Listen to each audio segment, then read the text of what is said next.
Mamy kolejny dzień, właściwie to jesteśmy pierwszy pełen dzień w Chinach. Jesteśmy tak jak w dniu poprzednim, na parkingu hotelu. O godzinie 8:30, czyli gdzieś za półtorej godziny będziemy jechali do fabryki samej na wizytację. Natomiast tam już wcześniej wspomnieliśmy, nie wiadomo czy będziemy mogli nagrywać, dlatego tutaj z parkingu chcielibyśmy taką nowość przedstawić. Tak, jeszcze kilka ciekawostek Wam przedstawić, pokazać. I tak jak tutaj jesteśmy, widzimy sieczkarnię samojezdną. Sieczkarnie, barwy mogą być znane. Tak. Myślę, że nawet każdy, kto nawet nie jest związany z rolnictwem, rozpozna je z daleka, nawet nie wiedząc co to, z jaką marką może się kojarzyć ta barwa, to tak czy siak widzi ją i rozpozna, że to jest Lowol. Lowol. No bo co? No Lowol. No Lowol, jest opisane Lowol, jest Lowol. Mamy tutaj sieczkarnię samobieżną z przystawką do akurat tutaj cięcia kukurydzy, ale nie tylko, marki Kemper. Czyli dobrze nam znana. No, znana marka, jesteśmy znana importerem Kempera, więc jeśli ktoś potrzebuje przystawki Kempera, to oczywiście do nas może zadzwonić i może dostać ofertę na takiego Kempera i go kupić, Tak. a następnie użytkować. Mamy tutaj model Kempera 445, także dobrze nam znana maszyna. Mamy ją również w ofercie. Ale w ofercie mamy jeszcze mniejsze w razie co. Mniejsze, jak i większe. Oczywiście. Kemper zresztą pokazywał już na targach w Bolonii, mogliście zobaczyć znacznie większe produkty, które nie wiem, czy w ogóle w Europie będą użytkowane, bo tam było do 20 rzędów. Możliwe, ale jesteśmy tutaj przy sieczkarni, przy nowości. Tak, Zostajemy w Chinach. także Co było we Włoszech, trochę opowiedzmy było we trochę Włoszech. o tym produkcie. Tutaj mamy sieczkarnię samobieżną marki Lowol. Moc silnika tutaj jest 500 koni mechanicznych.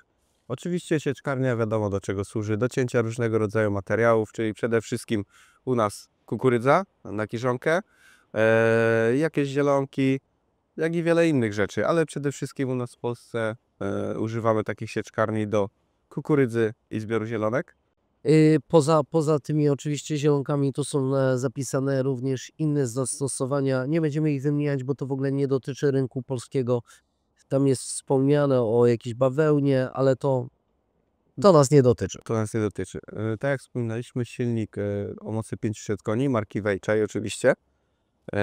Zbiornik paliwa w tej sieczkarni no jest pokaźnych rozmiarów, bo aż 1000 litrów, no ale sama maszyna jest ogromna, więc i potrzebuje dużo paliwa, bo jak wiemy, no sieczkarnia jest maszyną o dużej mocy, o dużych możliwościach, więc też lubi sobie troszeczkę zjeść. Lubi sobie zjeść. No, umówmy się, tutaj tak naprawdę ta praca tej maszyny, przystawki, no wymaga tego napędu. A jak wymaga napędu, to niestety będzie duże spalanie. Duże spalanie. Oczywiście, jeżeli chodzi o układ jezdny, no to wiadomo, jak i w kombajnach, jak i w takich sieczkarniach samobieżnych mamy tutaj napęd hydrostatyczny, co naprawdę jest fajną sprawą do prowadzenia takiej maszyny, no bo musimy dopasować się z jakby też transportem, ustawić odpowiednie prędkości jak i maszyny, jak i transportu, a hydrostat, układ napędowy hydrostatyczny umożliwia bardzo dokładne ustawienia tej prędkości, co też zależy od długości cięcia i tak dalej, nie? Tutaj z tego co wiemy, możemy też maszynę wyposażyć w dodatkowy zbiornik do na przykład, możemy przy cięciu podawać jednocześnie też zakiszacz do takiej sieczki. Czy wiesz, że ta maszyna waży? Więcej niż ja i ty. Dokładnie. Dokładnie 13 ton. Tak. Oczywiście bez ładunku. 13 ton. Sama maszyna waży, więc widzimy, że tu jest kawał żelastwa. To dalej. Ważne też są długości cięcia, to znaczy długości cięcia sieczki. Tutaj tych długości mamy kilka, bo mamy 5 mm, 6,5, 8,5, 11, 17 i 21. No, czyli pełen tak naprawdę zakres pakietu, który chcemy decydować na jakich parametrach chcemy. I oczywiście maszyna, tak jak każda sieczkarnia, wyposażona jest również w gniotownik, co jeszcze podnosi nam jakby wartość tej sieczki, no bo wszystko poza wejściem do tego kanału i oczywiście cięciem przez bęben nożowy, mamy jeszcze to wszystko przez gniotownik, więc wszystko jest zgniecione, no bo jak dobrze wiemy, Przede wszystkim bydło, każde ziarno, które jest w kukurydzy, powinno być zgniecione, aby bydło, czy tam powiedzmy krowa, mogła to strawić. To jest słuszna uwaga, Przemku, ale dobrze wiemy, że sieczkarnie muszą tak naprawdę w dzisiejszych czasach być w to wyposażone i to jest taki standard. Wydaje mi się, że na dzisiejsze czasy to Tak. tak jak kupić ciągnik bez tylnego tuza. Można, ale Po co? jaki to ma sens? Dokładnie.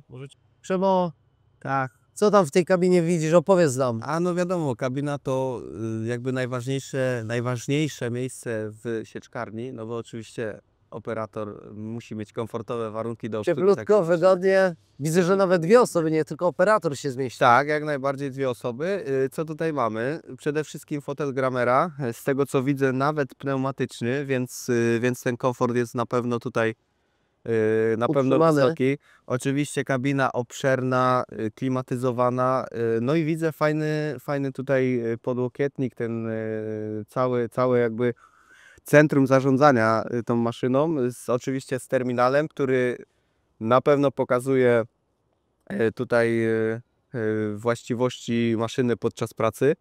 Joystick do sterowania tutaj różnymi funkcjami maszyny, no i oraz do poruszania się maszyną przede wszystkim.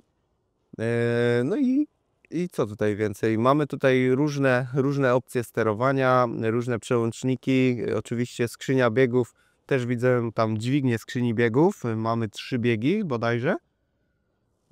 No i Z mojej perspektywy to mogę Ci powiedzieć, że od razu widzę klimatyzację. tak, to na pewno, no bo w takiej maszynie już bez klimatyzacji, to tak jak powiedziałeś, bez tego. Tak, bez tuza w ciągniku. O, dokładnie, bez tu zawsze. A z mojej perspektywy widzę oświetlenie LEDowe. Tego oświetlenia roboczego z przodu jest bardzo dużo, co na pewno dla, ciężko nazwać fanami, ale dla osób, które lubią popracować do późna, będzie miało dosyć istotne znaczenie, bo jak wiemy, na polu przeważnie jest o późnych godzinach ciemno, nie ma żadnego dodatkowego oświetlenia. Tak, kiedy I jest całe oświetlenie Kiedy jest jest pełnia sezonu, no to wiadomo, że każda godzina jest na wagę złota, także oświetlenie LEDowe przy pracy w nocy na pewno się przyda, no bo wiadomo, tutaj musimy mieć pełny widok tutaj na pracę przystawki przede wszystkim, no i musimy też mieć obraz na kanał wyrzutowy, gdzie wiadomo, operator ciągnika tylko uważa na właśnie kanał wyrzutowy, a operator maszyny musi mieć i podgląd na przystawkę, no i na ten materiał, gdzie leci, nie? No to Przemku, pierwsze pytanie na pewno, jakie się pojawi pod tym filmem, ile to kosztuje? To jest pierwsze pytanie, które zawsze jest determinowane, czy na targach, Ile i czy czemu na- tak drogo? i czemu tak drogo. No, na to pytanie drugie mogę bardzo prosto odpowiedzieć. Po pierwsze, wszystko idzie do góry. Ceny producentów możemy zobaczyć. Każdego producenta wszystko poszło do góry. To jest zdeterminowane inflacją, sytuacją na rynku. Druga sprawa jest taka.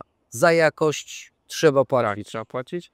No oczywiście my na razie nie dostaliśmy informacji, ile i czemu tak drogo, ale jeżeli tylko tutaj od producenta dostaniemy jakąś informację o cenie tej maszyny, no to na pewno pokażemy, postaramy się Wam przekazać, no bo na pewno te pytania się pojawią, bo nowa maszyna,